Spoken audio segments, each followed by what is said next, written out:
Hey everyone, Miranda Pitrone back here with you again to do another video before I go on vacation.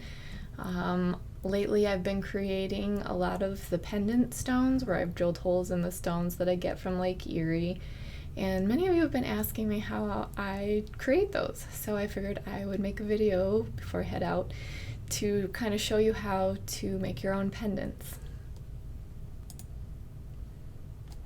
So this is one that I created recently. This was on the Instagram post. Just a little flower on a stone from Lake Erie. And I just drill holes in them with my Dremel and then get my own findings to put on here and for jewelry. And so I have that one, and then I also have one on Facebook where I was posting here that I'm putting the blank ones that I have excess of in my Etsy shop, so you can purchase them yourself to do your own pendants. So these are just some that I've created throughout the past. This one here was always one of my favorites.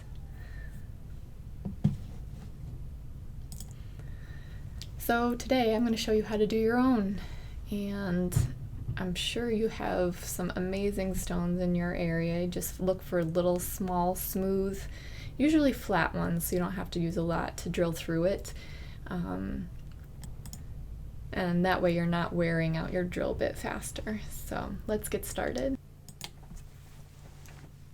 So what's more fun than using power tools? No, just kidding. Painting, right? That's more fun. So this doesn't take too long, so you'll be able to get back to painting as soon as you create your little pendants. But this is the 3000 model of the Dremel, which we've been using for years, and I think it's got enough power and everything that I need. It was actually my husband's. I kind of stole it from him, but the bit on it is a diamond point drill bit, and they usually run, I want to say around $8 to $11 at Home Depot, Lowe's. They're easy to find for the Dremel, so that's not too big of a deal. And then the next thing you would need are your stones. So I usually, like I said, try to get ones that are flat and kind of thin, so they're easy to drill through and you don't waste your bits. Plus, do you really want to be wearing something super bulky on your neck? I mean, some people do, but the bulkier it is, the heavier the stone is. So these are just some smooth ones that are thinner that I found around Lake Erie. Alright, so here are 3 stones that I was going to drill today, and I figure I'll just do them on video here so I can show you how to do them.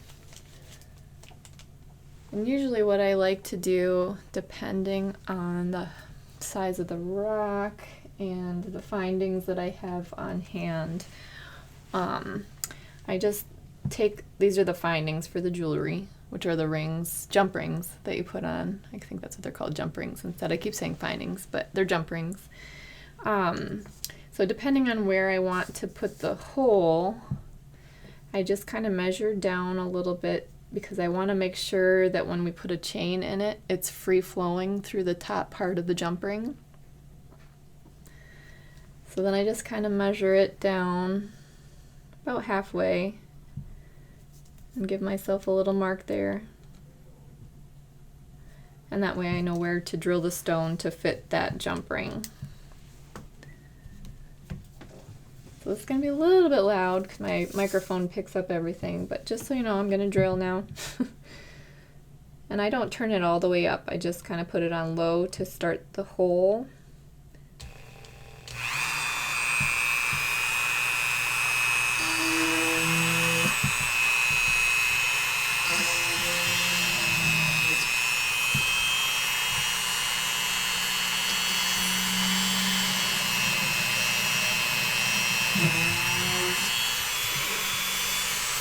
And this one actually is a fairly soft stone, so it drills pretty easily. And you can see it went right through the back.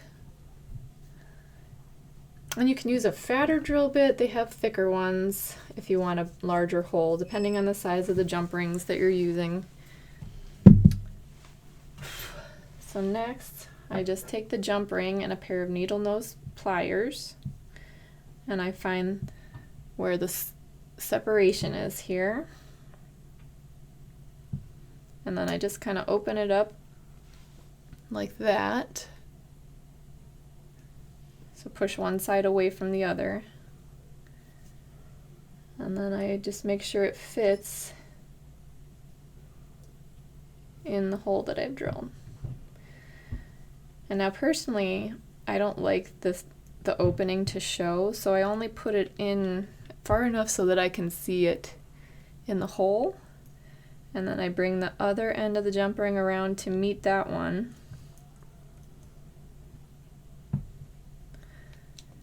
And then I just kind of clamp them together inside the hole we created, because I don't want to see it.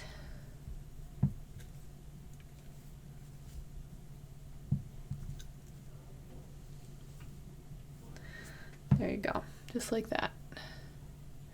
And you can see it still moves, and it also has enough space to put a necklace chain through it, or leather, depending on what kind of necklace material you want to use. Leather, lace, chains, whatever you want to use. You just want to make sure it fits through the hole there. And I'm just going to drill through this other one here just so you can see a little bit the difference. This is not as soft of stone as the black one that I just did. So this one is a little more difficult to drill through, so I do turn the drill up just a little bit more. And again, I just want to measure down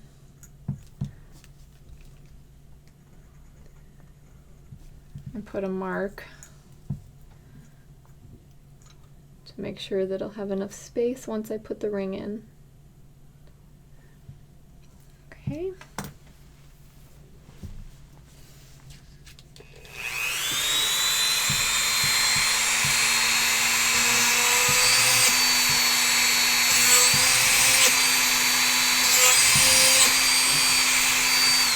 So one thing I want to say as I'm doing this, I don't like the drill bit to get heated up too much, so I'll put it in and out a couple of times to let it cool off.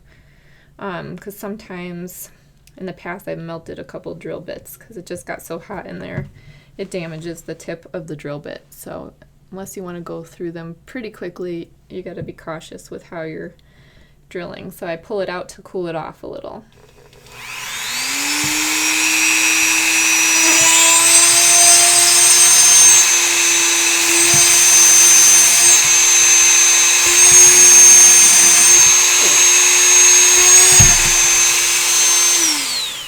And you can see that little bump at the end is when I've gone through the stone. So, all right, so then we can put our finding on, or our jump ring on this one. So again, I find the little separation and I just bend them away from each other like that. And this one is a little bit thinner, so it went all the way through, but I can always spin it back around so that the opening of the two sections is not showing. And then I just kind of clamp it together inside a bit. And there you have that one. See, it's a little more, it's free flowing, and it has enough room for the necklace chain.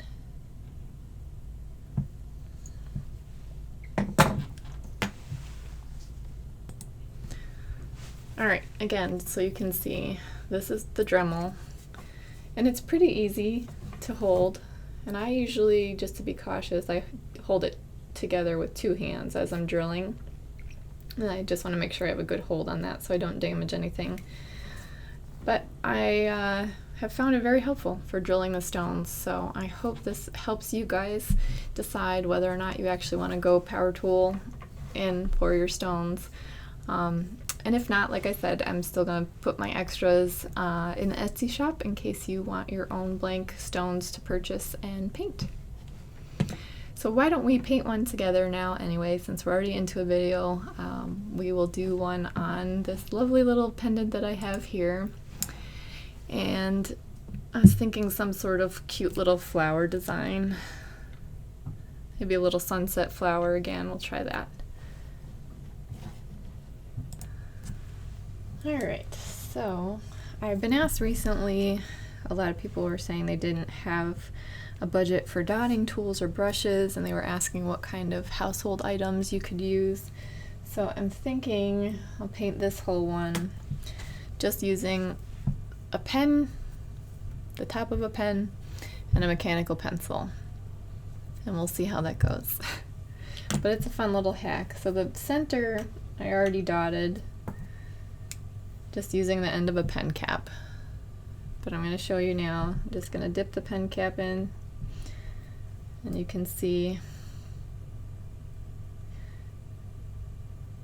it makes a fun little center of your stone that's just about the right size that I wanted for my flower.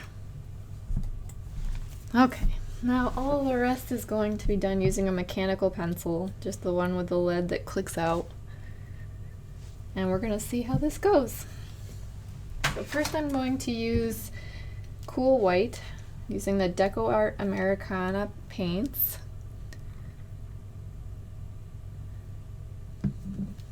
And then I'm going to just put some landmark dots in. So it's kind of up across, up and down. And I want to do a flower design, so I'm going to, instead of doing the plus sign that we do often, I'm going to create an angle here and an angle here.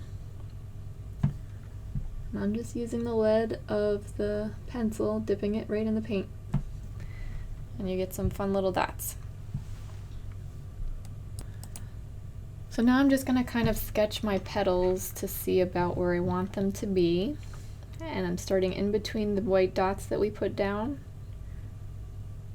And just sketching out some flower petals. And they'll serve as a guide for your design, which makes it a little easier sometimes if you can see where you're painting. It doesn't always have to be freehand.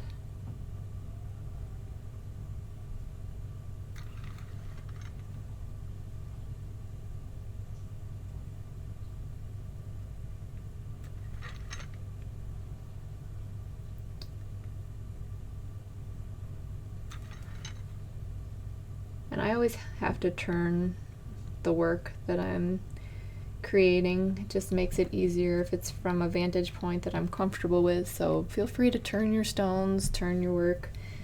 Just get comfortable with the orientation you need to create your works of art. So mine is just on a Lazy Susan, and I'll put the link for that in the description for the video as well if any of you are interested in it. I just bought a little dollar store gripper pad. It fits perfectly on it. And it's just clear with some balls to help it spin, little bearings. And I think it was about $8.99 on Amazon.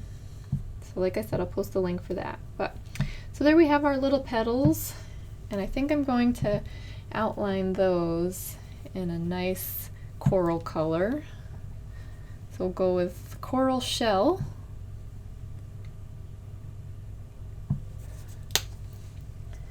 And that way you'll have kind of a framework for where the orientation of your flower is and the petals are. And again, I'm just dipping the mechanical pencil. And I like to start in the center of the petal because that's the biggest, widest part of a petal. And I want the biggest dots to be there. That's just personal preference.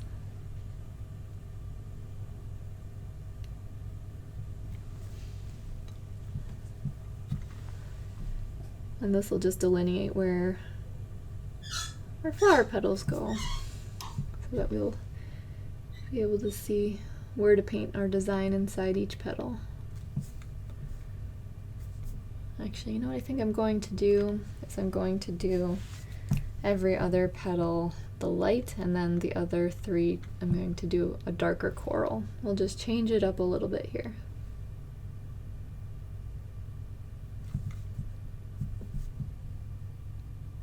And again, like I said, I'm just using a mechanical pencil, and you're using the same size, just letting the paint run off the tool as you go, and it will downsize your dots progressively.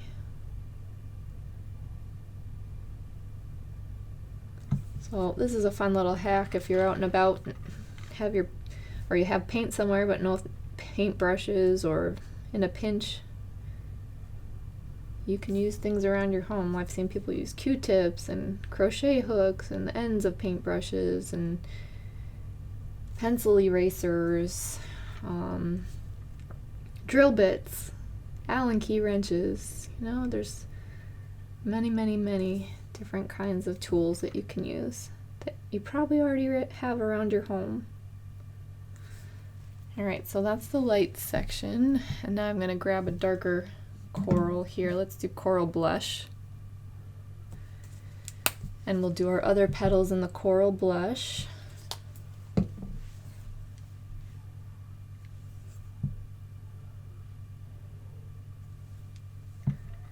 Remember to start in the center of the petal and work your way out. And the dots automatically will get smaller because you have less paint on your tool. Same thing with dotting styluses if that's what you're using.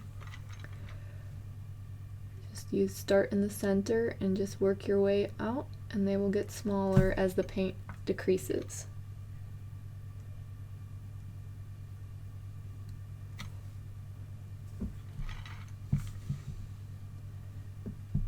Yeah, I'm glad I switched it up. We needed a different design color here.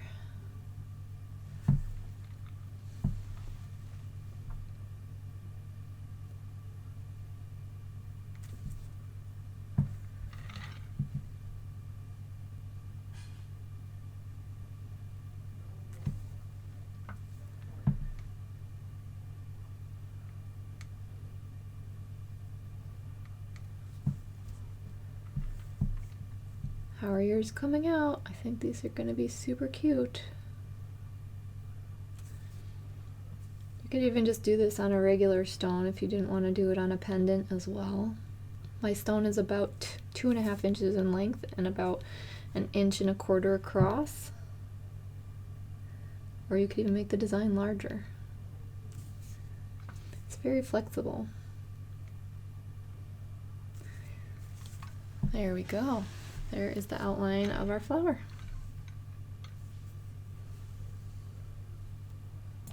Alright, I think we're just going to do a cute little progression of pink inside the petals. So this is cotton candy.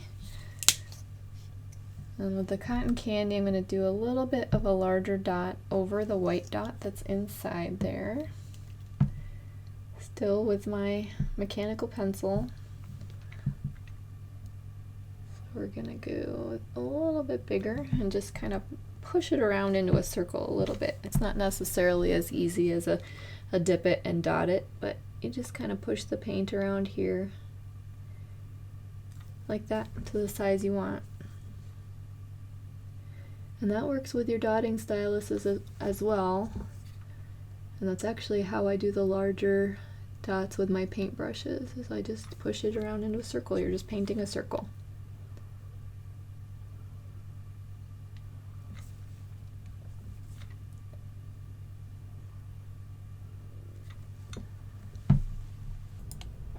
Okay, so that was the cotton candy pink.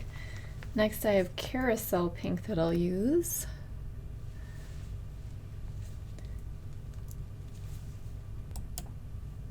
Alright, now with the carousel pink, I'm going to do 3 dots around each of the cotton candy ones that we just did. Just like this.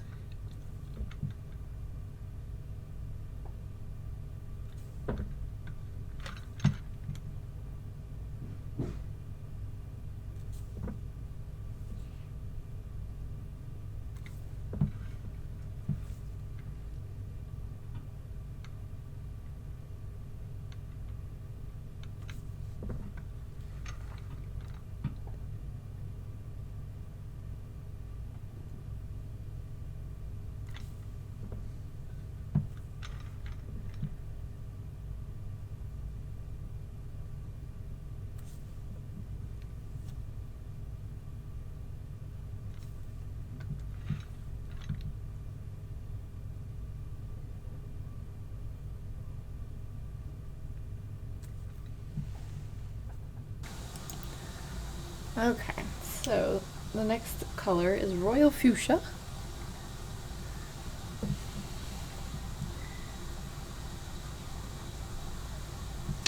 I'm going to do the same above the ones that we just created, just with the Royal Fuchsia.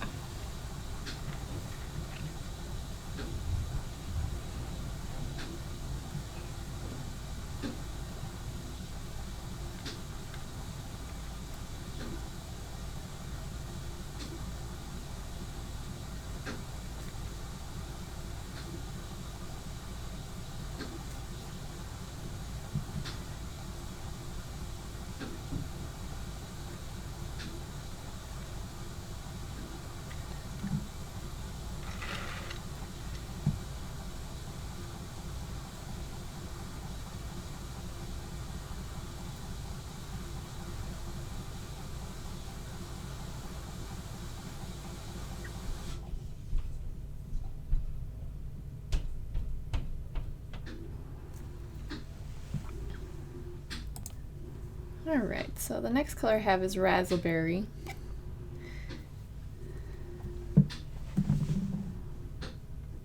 It's just a shade darker than the Royal Fuchsia.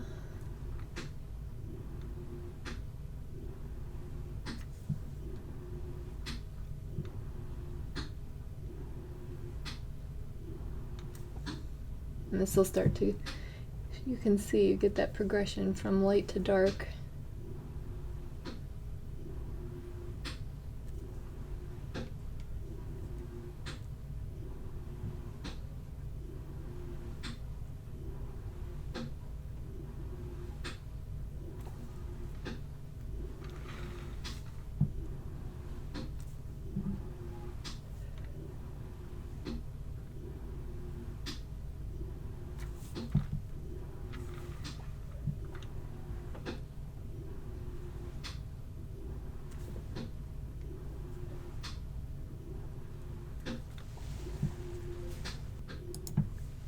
So another thing with creating the symmetry is you kind of want your things to be about the same size, but there are ways to kind of fake it, I guess is how the word I'm looking for. So you can see this petal is shorter than this petal, so because we have a little bit more space here.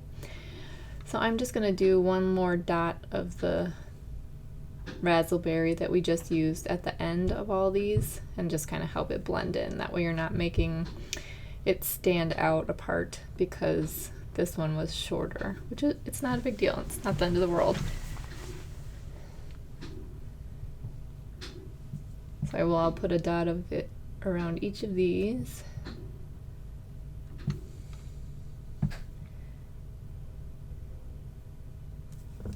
And then we'll just do a little smaller one in the shorter petals.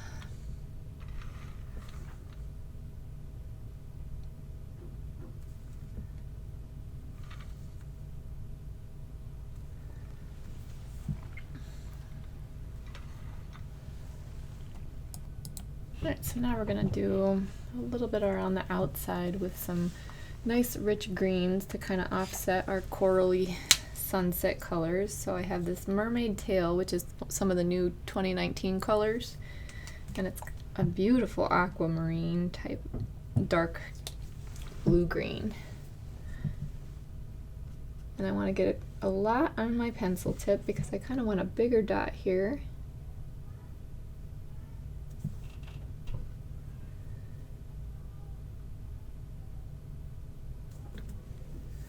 And again, I know the pencil tip is tiny, but you're just pushing it around into a larger circle.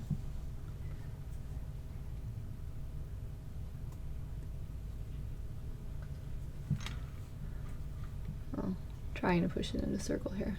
I was on the wrong side of the stone. See, that's why I spin it, so I can see better what I'm doing.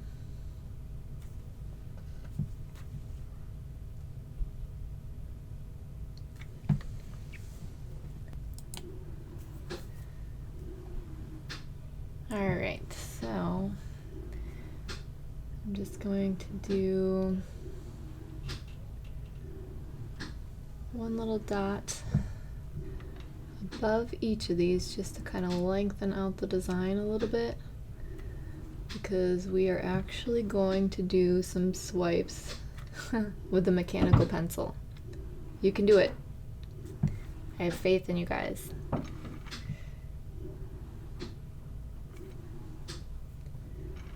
It can be done. We shall do this. So this is just a little bit of Peacock Teal was the color, so it's just a hair lighter. And now I'm gonna go for something a little bit greener, maybe.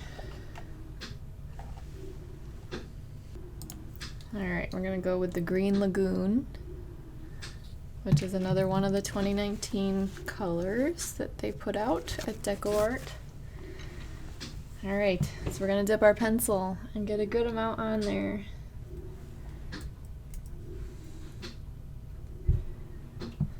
And I'm gonna start here at the bottom, and then I'm going to drag it out to make a leaf, little swipes.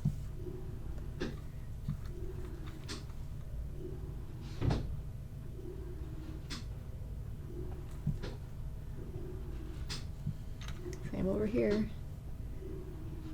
Start at the bottom and just kind of drag it out and curve it around that top dot that you put up there. It's kind of like a landmark for you.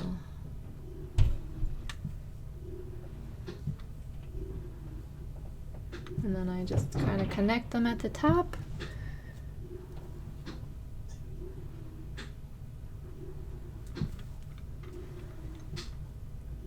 And this is what you'll, with the dotting tools, can do as well. The styluses will do the same. You're just dragging it out longer.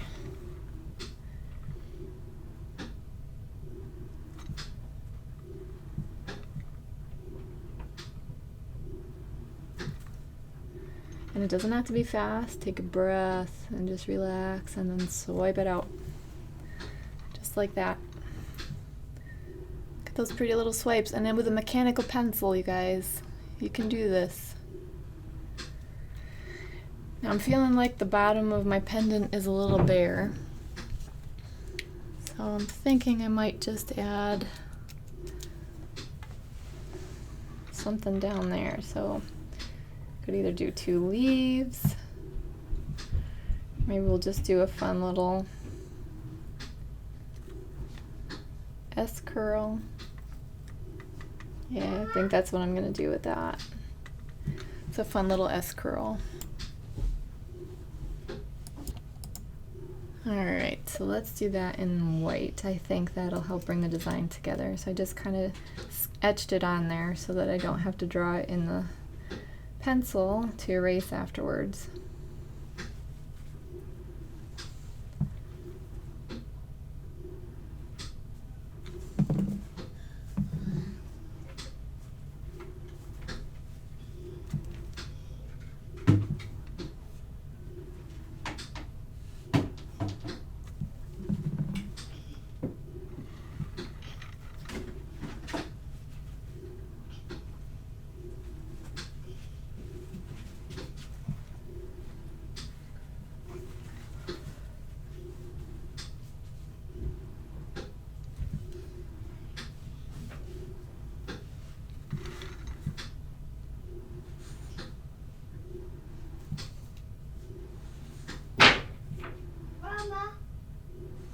Yes, Giuseppe?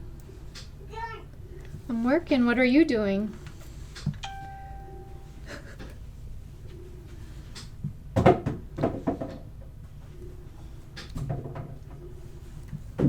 want to come say hi on the camera to Mama's friends? Hi, friends. Hey, hang on. Let Mommy put you on camera. All right, buddy. Can you say hi to Mama's friends? Hi, friend. Say, how are you all doing? Hi, Say, have a great day. Have a day. Should you say happy painting? A happy painting. Good job. High five, dude.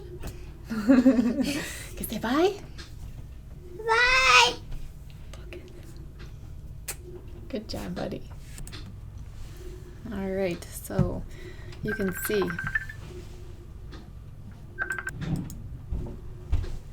All right, so there you have a nice little pendant. And then I generally use a nice clear varnish, usually high gloss, on the pendants. And the one that I like to use is also UV protectant, and that will protect your stone from being damaged when you're wearing it. So I would just erase, once this is dry, erase my pencil marks and give it a clear coat, and then it's ready to put a little chain through and wear out. Alright, so our clear coat is on, all nice and shiny, and it will be protected from color fade as well, and if you bump it that way too, it will be alright. So it's ready to wear. And I just used a silver chain. I'm kind of partial to silver. There you go. I usually buy the 21 to 18 inch range for the necklaces, just so it falls in a nice zone right there.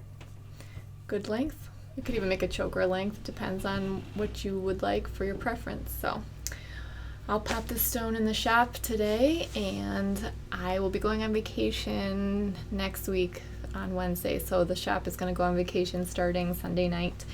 But after that, I'll be back around mid-August. So we'll be back open then. And hopefully I'll be able to post while I'm on vacation a little bit on Facebook and Instagram. So you guys can check me out over there, and if you are looking to see more of my videos, I have them all listed here. You can even just click on the bell and subscribe, and that way anytime I put up a video, you'll get a notification that there's a new video out. So I hope you all have an awesome weekend, and I look forward to seeing you again soon and hearing from you in the comments and interacting with you on Facebook and Instagram. I hope you have a great night. Bye.